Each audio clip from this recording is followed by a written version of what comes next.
Yeah. I'm your voice for the evening, WIZZIEL'S. Let me tell you something good. First place is the only place that's praised. I once heard that second place is just the first place loser. First place is that hot piece of ass that we all want. Everybody that comes after first place is just stuck in the friend zone with blue balls trying to hit that ass. Your game and status are not good enough to hit that ass yet.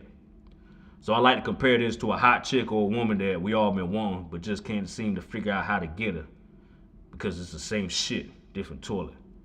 Just like we want the most success out of life that we can get, we also want the hottest women that we can get. Let's face it.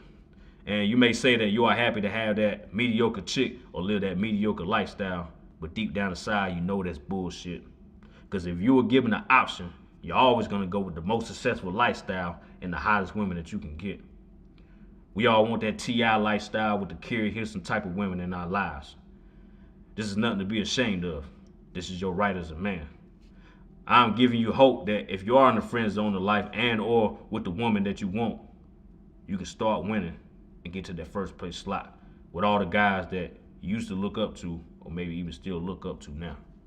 But understand this, it doesn't happen overnight.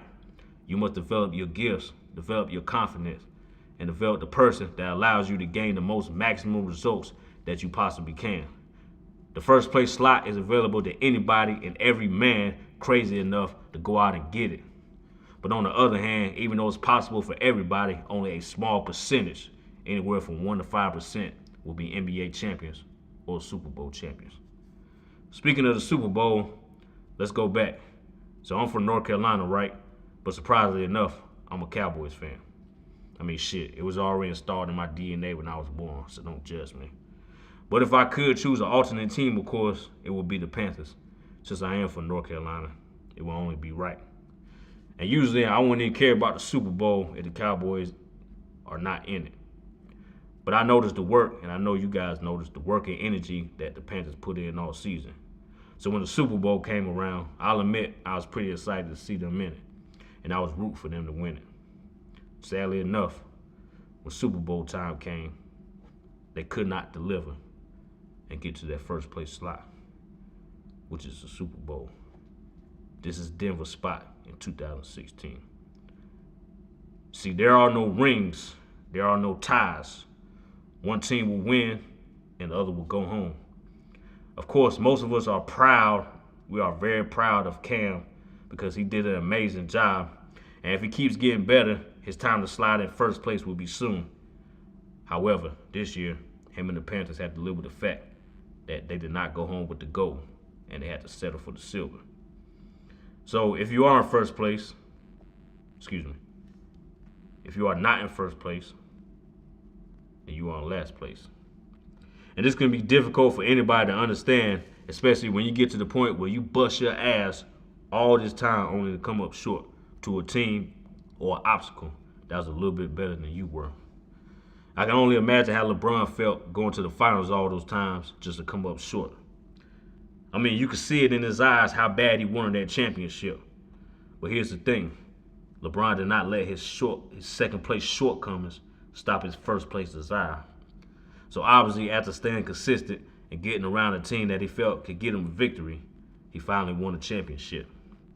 Now, this man is obviously in the class of his own when it comes to playing ball, and yet it still took him years to get to that first place.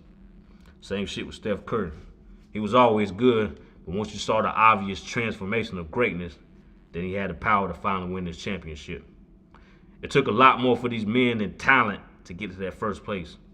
It also took a stubborn consistency mixed with a heart full of passion and purpose to get what they wanted. So as you can see, even if you are a beast, it can still take you years to finally get to that first place trophy. It's important for you guys to remember this. You are going to have times where you're going to be frustrated and maybe you want to quit on this quest to winning. So if you've only been working on your goals for a few months or a few years, it just means you need to work harder and give yourself a little bit more time. I mean, if it took LeBron damn near a decade to win a championship, and there's a chance that it would take similar time for you to build that business, date those women that you want to date, or reach that position in your career that you've been longing to reach. Hold on to that vision. Feel and think about the end result. Because you become what you think about. You must feel the emotion of you being in that first place slot. This is basic law of attraction, similar to the law of gravity. You attract in life what you consistently think about and feel. So feel and think your way to that first place. See, I want you all to win in life. Because when you win, you motivate and create other winners in the process. And the more people we have winning, the less hating, the less crime, and the less bad relationships that we will have. It's only those who are always in the losing end of life causing havoc to society. So to my young brothers out there, or even older men who are behind first place, there's a first place slot with your name written all over it. Go get it, enjoy it, and help others to continue the cycle of winning. Now you tell me, did you hear something good today?